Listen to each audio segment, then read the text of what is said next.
Okay. Welcome back to the download where we sort the signal from the press release noise.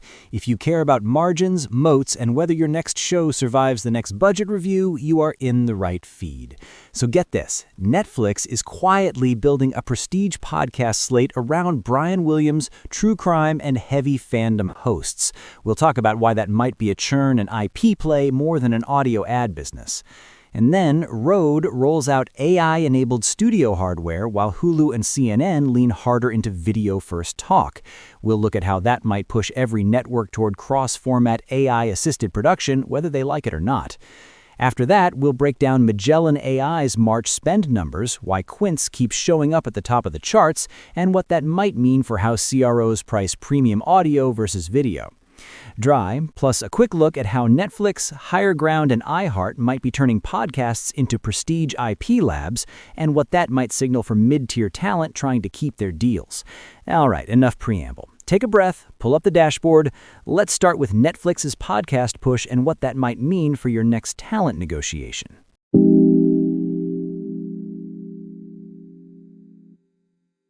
We want to hear from you. Submit questions via the web form in the description or give us a call at 747-234-2678 and leave your question. Don't be shy. Our AI assistant makes it super easy.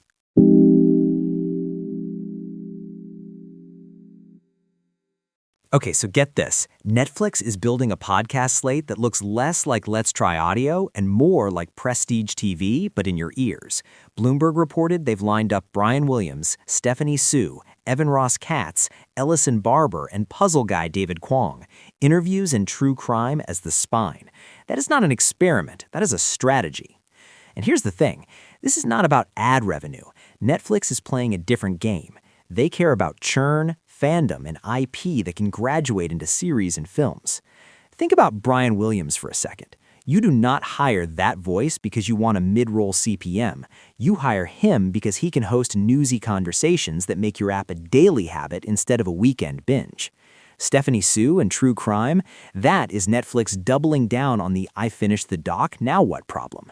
The podcast becomes the after show, the side door, and the scouting report for the next crime series all at once. So, if you run a network, here's your headache. Netflix does not need these shows to carry themselves on P&L. They can overpay on newsy interview talent and high-concept true crime because the ROI shows up in retention slides, not podcast spreadsheets. That means bidding gets weird. The moment a host looks like they can throw off cross-format IP, Netflix can justify a number that blows up your model. How do you compete with a buyer that counts reduced churn as revenue? We saw an earlier version of this when Netflix overfunded prestige series that never made sense on a standalone basis. Remember the "why did they renew that" discourse? Same math here, just in audio. And because it is Netflix, every deck in the next 6 months is going to say built for cross-format expansion, whether that's true or not. The pressure point for everyone else is simple. You cannot sell a show on downloads alone anymore, not if your buyer is benchmarking against could this be our next limited series. You need a clear path, clips that travel, characters that can move to video, worlds that can support 3 formats, not 1. So if Netflix is about to throw Brian Williams into the podcast feed and call that table stakes, you have to ask, are your studio tools and formats actually built to keep up with that kind of cross-format, always-on slate?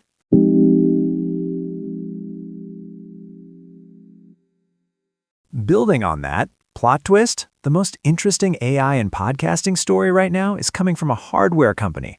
RØDE just rolled out AI-enabled RØDEcaster updates and tools that handle auto mix, cleanup, and even content-aware editing. Not another web toy. This lives where your show actually gets made. So get this. If you're a mid-sized network doing, say, 25 weekly shows, your real cost problem is people hours. Editors scrubbing leveling, fixing crosstalk. RØDE is basically saying, cool, the box will do that. For executives, the question is not, is the AI good? The question is, does this let you take an editor from 4 shows a week to 8 without the quality cratering? If the answer is even close to yes, your P&L shifts. You stop hiring your way out of growth and start scaling on fixed hardware plus cheaper software. And notice the pattern. When AI lives inside the console, not in a separate app, it quietly becomes process, not project. You don't pitch AI editing to talent. You just tell them, the mix will be ready an hour after you finish. That matters once you start thinking cross-format, because the second you add video, your editing load explodes. Speaking of which, Hulu just went back to the well and licensed more video podcasts. According to reporting on the deal, they added 4 more shows to sit alongside existing video pods in the app. Hulu is treating these like programmable inventory, cheap-ish to license, highly bingeable, and easier to slot next to TV than some random cable rerun at 2 a.m. Compare that with CNN pairing Ari Sharpo and Audie Cornish on what is framed as a video-first show. That's a TV brain saying, we want talk, but we want it in a format we can clip, stream, and syndicate. So now your show is not just an RSS feed. It is IP that might live as YouTube full video, Hulu window, audio only everywhere, plus social cutdowns. Here's the uncomfortable math. If you still budget like it's an audio show with a GoPro on a tripod, you're not competitive. But if you budget like it's TV, your margins die. The only way that equation works is if AI is baked into the workflow. Auto-framing, auto-mixing, transcript-based edits, versioning for different platforms, all without adding headcount each time you spin up a new camera angle or clip package. So, practical takeaway. Every Greenlight doc should now assume 3 things. 1. There will be a video expression of this show, even if it starts audio first. 2. Your tech stack, whether it's RØDEcaster or a virtual control room, needs line items for AI-assisted production, not as innovation, as base infrastructure. And 3, you model upside on licensing and windowing. If Hulu or a FAST channel wants your video, or a streamer wants exclusives, your contracts and formats have to be ready for that. And that ties into something else. All this only makes sense if the ad money keeps justifying premium audio and video. After the break, I want to get into what the March spend numbers actually say about who is buying, where, and what that means for your next slate.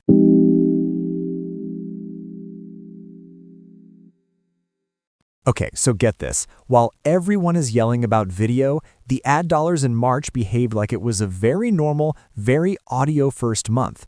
Magellan AI has the top 15 podcast advertisers at roughly $65 million in March, and Quince is back at number 1. That is not panic and pivot to YouTube energy. That is, our audio funnel still works, keep the budget where it is energy. Oh man, think about what that means if you're a CRO staring at Q3 plans. The hype deck says go all in on video. The actual PO says your power listeners are still converting just fine through audio spots. Which one do you trust more? The signal from that Magellan data is stability at the top. Same kinds of brands, similar ordering, no weird flight to safety in radio or social. If there were real jitters about audio effectiveness, you'd see churn or a dramatic reshuffle. You do not. So here's the thing. If your premium inventory is still moving product, why are you volunteering margin by discounting CPMs or tossing in video for free? Rate discipline matters more right now, not less. You do not need to invent podcast plus interpretive dance on TikTok to justify your pricing. You need to show that your audience buys stuff. Which brings us to the operator playbook. If you want to surf this Quince wave instead of watching it from the beach, you study what those top spenders actually have in common. Look at the categories: value fashion, DTC staples, fintech, SaaS, insurance, health. These are boring on paper, performance-obsessed marketers. They test, they scale, they do not care about your vibe, they care about their blended CAC. So ask yourself, where on your slate do you have shows that look like the environments those brands prefer? Utility talk, high-intent niches, trusted hosts who can sell, formats where a 60-second host read doesn't feel like a hijacking. Then, measurement. Dude, if your attribution story is still, we saw a nice halo, you're leaving money on the table. You need incrementality tests, pixel data, promo codes that are actually enforced, and post-campaign lift studies you can hand to a CFO without blushing. And this is key. Do not over-rotate to video at the expense of the audio pipes that are already working. Add video for discovery, for brand storytelling, for upper funnel, but keep pricing and packaging anchored in the fact that the power listener is doing the heavy lifting on conversions. The smarter move is to treat video as an add-on path for the same advertisers who have already proven they love your audio. Extend the relationship. Do not blow up your audio rate card just to chase a pre-roll that looks more like TV. Because remember, those solid March dollars are the pool that has to fund everything we talked about earlier: AI-assisted production, cross-format packaging, windowing.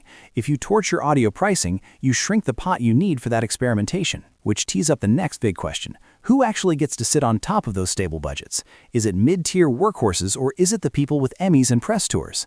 After the break, we're going to flip the lens from advertisers to talent and look at why Brian Williams at Netflix, the Obamas bringing back a pop culture pod, and a Vietnam War drama from iHeart might be the ones soaking up the very ad dollars that just proved audio is still working.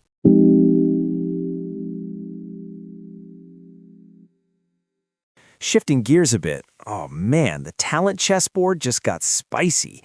Netflix pulling Brian Williams into a news podcast is your tell. That is legacy TV royalty treating audio like prime time, not a side gig. According to Netflix's own positioning, this is part of their prestige nonfiction push. Translation for you, this is a brand halo, not a CPM grind. And then you've got Higher Ground quietly bringing back their pop culture show, Let Me Say This. Obama World Talent doing a chatty culture pod? Sounds casual, right? It is not casual. That is a carefully curated extension of the Obama media brand. So get this, both moves say the same thing. High-status TV and political talent now treat podcasting like a deluxe annex to their main house.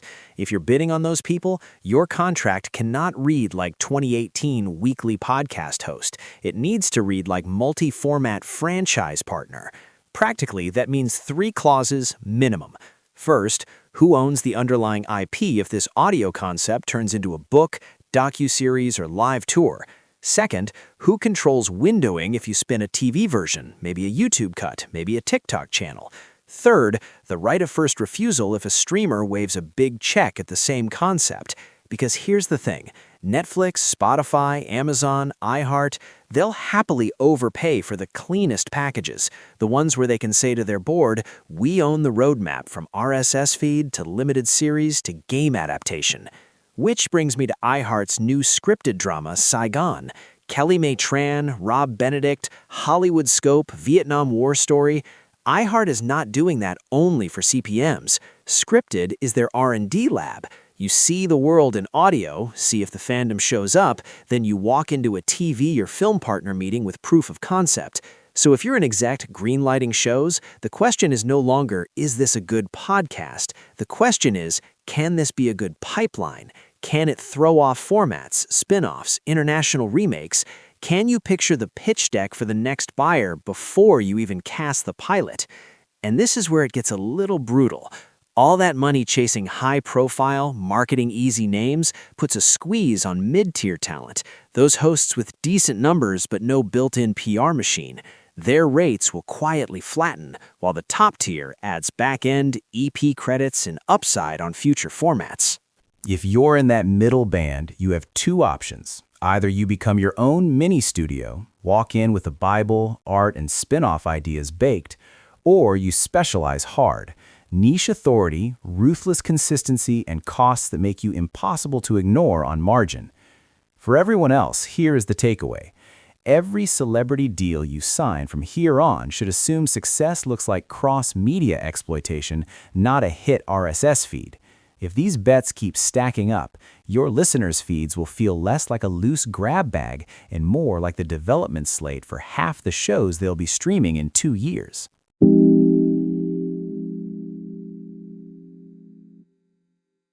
All right, we'll land it there. The big idea today, Netflix treating podcasts as churn armor, and IP scouting changes talent math for everyone, from networks to mid-tier hosts.